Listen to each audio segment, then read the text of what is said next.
matapos suspindihin ng Kongreso si Representative Kiko Barzaga dahil sa pagpuna nito sa talamak na korupsyon sa ilalim ng kasalukuyang administrasyon kung saan sangkot ang maraming mga kongresman. Dahil dito ay binanatan ni Congressman Leandro Legarda Leviste ang plenaryo ng mga quadcrooks na halatang namumulitika dahil mas inuna pa ang ethics complaint laban kay Kiko Barzaga kumpara sa kasamahan nila na sangkot sa 100 billion pesos na anomalya.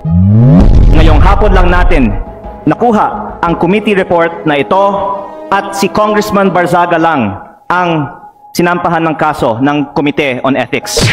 Ang boto ko ay no, lalo na dahil inuuna natin ang kaso niya kaysa sa mga mas seryosong isyong kinakaharap ng isa sa mga kasamahan natin. Isang kapwa kong Batanggenyo na nandito ngayon na bumoto sa kaso ni Congressman Barzaga. Hindi ba nakakahiya maging miyembro ng Kongreso dahil parang naging normal na meron tayong isang kasamahan na inakusahan na nagbayad para sa mahigit 100 billion pesos ng mga kontrata sa DPWH? Bunga ng tila pagtutulirit ng Kongreso sa mga pagnanakaw ng maraming mga kongresman ay binatikos ni Congressman Leandro Leviste ang korap niyang mga kasamahan at sinabihang mahiya dahil tila ang mga ito ay wala ng kahiya-hiya. Para bang tinatanggap natin na normal lang magkaroon ng kasamahan na iniugnay sa pagnanakaw ng bilyong-bilyong piso na hindi iniimbestigahan na ng Committee on Ethics, Public Works o Infracom, samantalang inuunan natin ang kaso ni Congressman Barzaga, habang hindi man lang natin pinaglalaanan ng masusing atensyon ang mas mabigat na aligasyon, lumalabas na parang okay lang magnakaw sa Kongreso.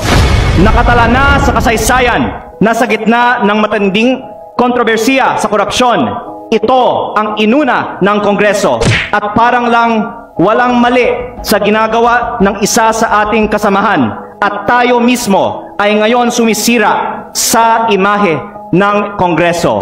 Mahiya naman tayo. Talo.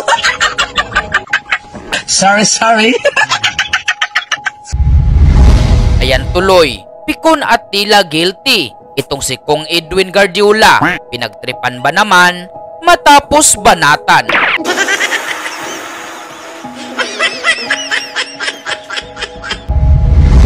Isang mabigat na katanungan naman ang iniwan ni Congressman Paulo Henry Marcolita sa mga kasamahan niya, kung saan kwinestyon ni Kong Marcolita ang mga sumang-ayo na suspindihin si Kong Kiko Barzaga na inihalal ng taong bayan. Tanong ng congressman, ano ba ang mas mabigat na kasalanan? Ang magmiyaw o magnakaw? Ano po ba ang mas mabigat na kasalanan? Ang magmiyaw o ang magnakaw? Ano ba ang mas mabigat na kasalanan? Ang mag-video at mag-selfie at mag-post ng pagkadismaya sa gobyerno ang isang batang congressman? O ang ginawang sistematikong pagnanakaw sa gobyerno at pagsimot sa bilyon-bilyong piso sa kaban ng bayan sa pamamagitan ng mga ghost projects? Ang mga posts ni Kong Miao ay mistulang alingaw-ngaw lamang ng saloobin ng nakararaming mga Pilipino. To impose the penalty of suspension is to overturn the sovereign choice of the people.